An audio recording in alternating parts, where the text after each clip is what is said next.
Assalamualaikum dan salam sejahtera. Bersama saya Muhammad Azizi Rahim dalam Berita Pagi Sarawak edisi Ahad 13 Disember. Pengambilan tanah oleh kerajaan bagi pembangunan negeri tidak dapat dielakkan, namun pampasan akan dibayar kepada pemilik tanah selaras dengan peruntukan undang-undang sedia ada. Timbalan Ketua Menteri Dato' Amar Awang Tengah Ali Hassan berkata ia menjadi dasar kerajaan untuk membayar pampasan sekiranya tanah penduduk digunakan bagi melaksanakan projek-projek untuk kepentingan awam. Kita tidak dapat lari daripada mengambil tanah milikan ke tanah yang tertakluk kepada tanah adat Bumi Putra ke. Tetapi ianya haruslah diberi pampasan yang munasabah. Ini adalah selaras dengan peruntukan undang-undang kita.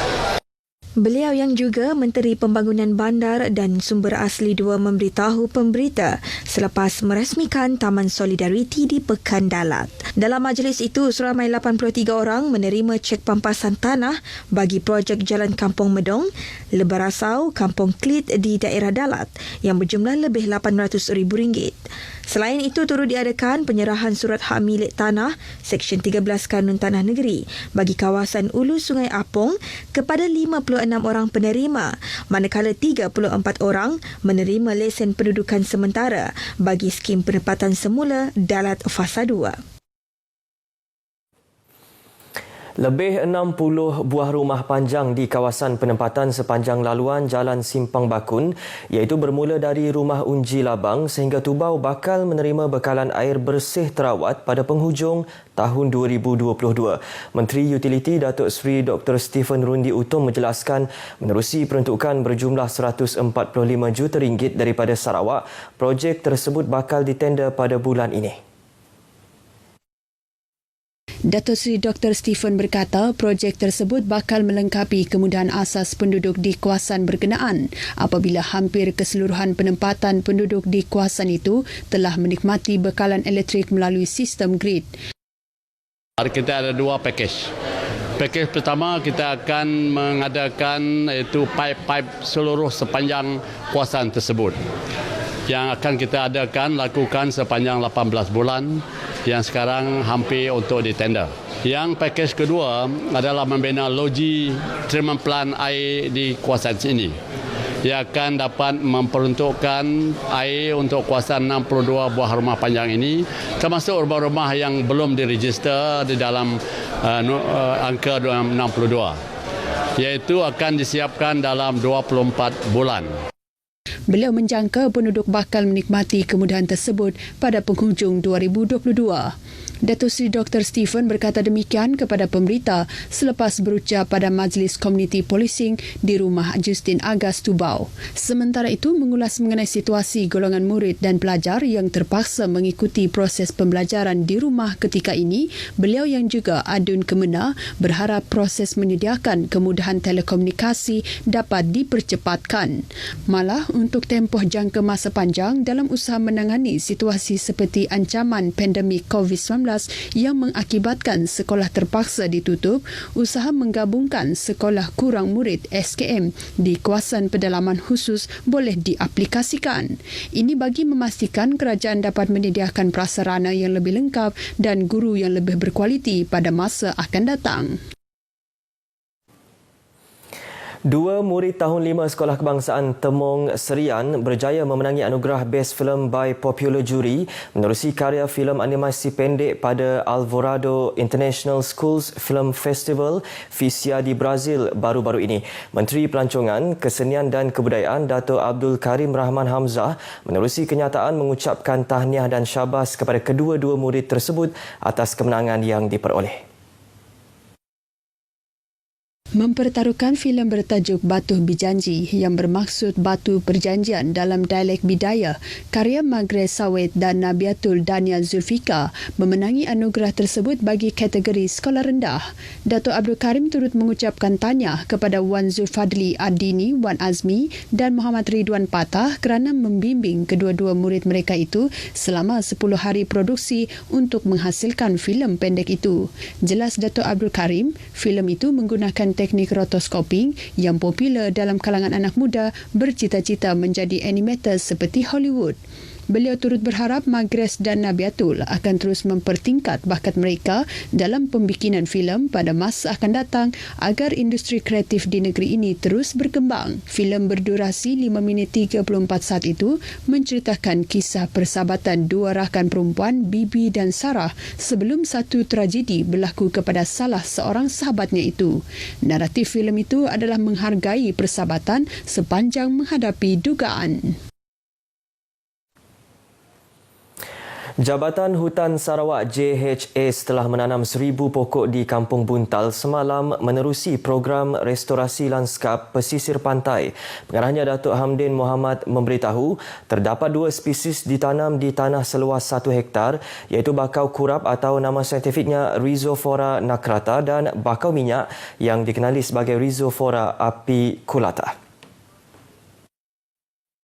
Jelas Datuk Hamdin, program ini merupakan langkah penyelesaian daripada kemerosotan hutan selain mempertingkat kesedaran tentang kepentingan pokok bakau.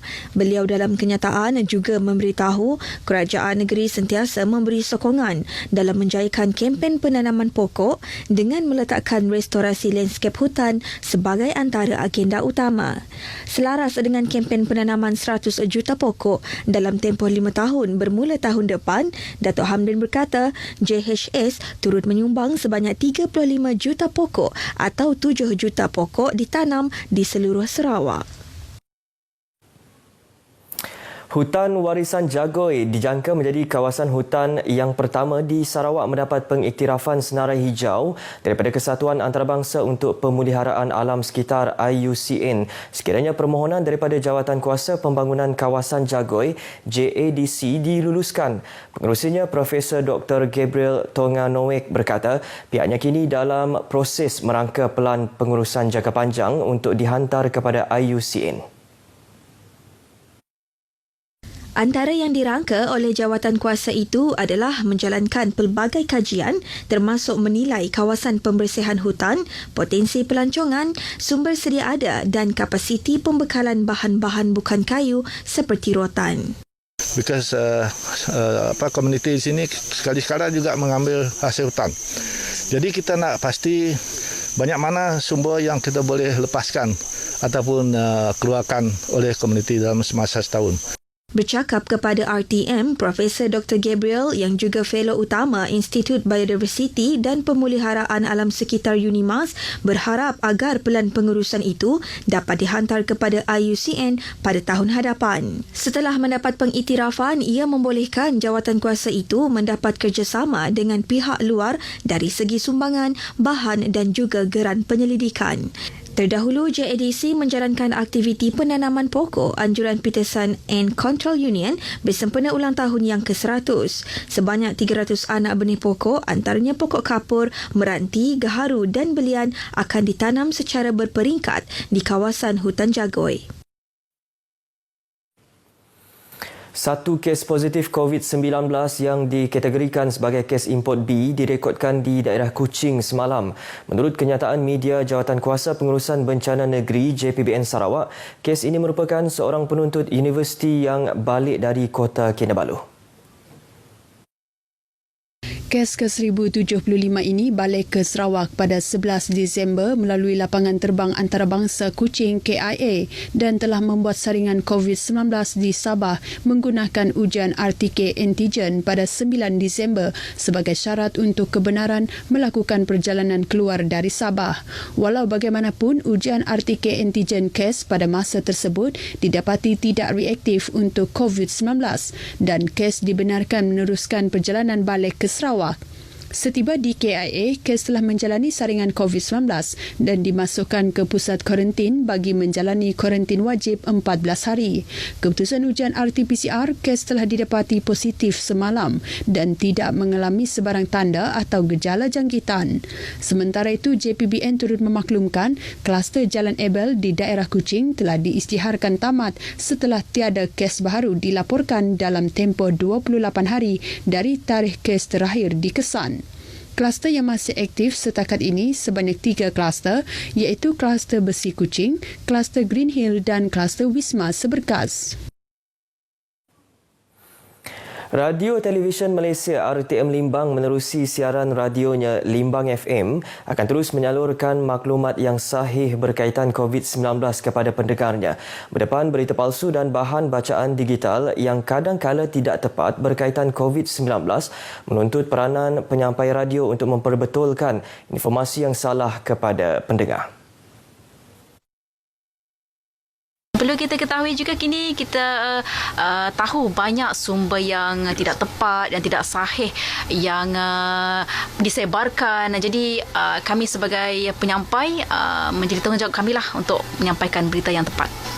Baik, saya sebagai penyiar radio Limbang FM, pastinya setiap kali kami bersiaran, kami akan menyiarkan kapsul-kapsul dan juga PSA berkaitan dengan COVID-19 dan selain itu juga kita membawakan tetamu daripada Kementerian Kesihatan Malaysia untuk menerangkan lebih lanjut lagi berkaitan dengan COVID-19.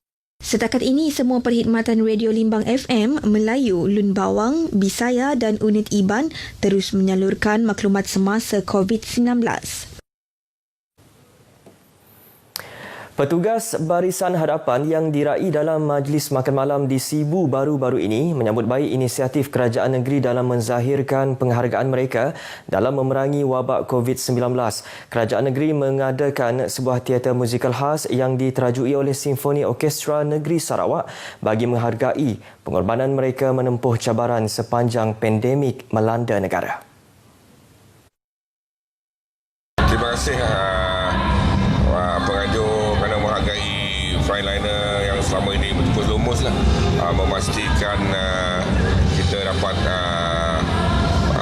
membebaskan daripada COVID ni lah. Tempoh bekerja yang lebih lah sebab banyak ramai rakan-rakan yang terpaksa bekerja double shift macam tu, so cuti dibekukan. Baguslah sebab sekurang-kurangnya ada pihak yang menghargai pengorbanan para frontliner lah. Jadi setiap hari memang perlu menjaga sidang kontraktor untuk sentiasa melaksanakan tugas. Jadi walaupun setiap kontraktor memang sampahnya mesti sentiasa kutip lah. Lebih 200 petugas Barisan Hadapan daripada jabatan kerajaan dan syarikat swasta hadir pada majlis yang turut dihadiri oleh Menteri Pelancongan, Kesenian, Kebudayaan, Belia dan Sukan, Dato' Abdul Karim Rahman Hamzah. Paparan itu tadi mengakhiri Berita Pagi Sarawak. Saya Muhammad Azizi Rahim. Selamat berhujung minggu. Assalamualaikum.